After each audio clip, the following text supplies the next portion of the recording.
kabag-ong awit sa pagdaing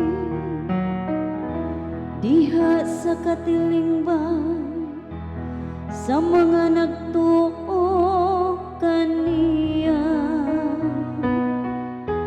Papalipaya ang Israel diha sa iyang pagbubuhat. Pasadiya ang mga anak sa Siyon diha sa ilang hari.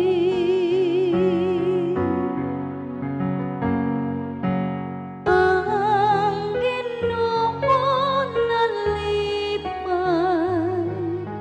sa iyang lungsod.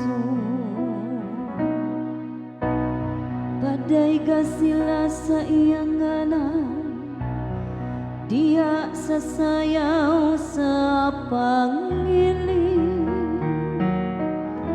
Paawita sila upag daig ngadto kaniya, dinuyugan sa piyang-piyang ug alpa.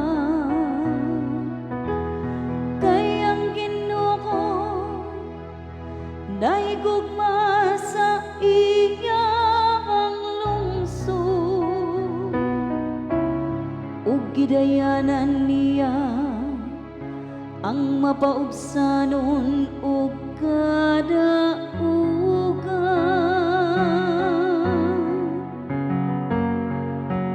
Ang Ginoo nalipay sa iyang lungsod. Pasadiya ang nagtuo kaniya diha sa himaya.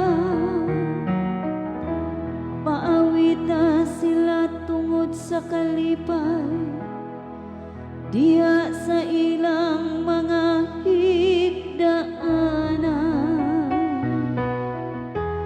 Ang tag-as nga mga pagdaig sa Dios maana nga sa ilang mga tutunlan.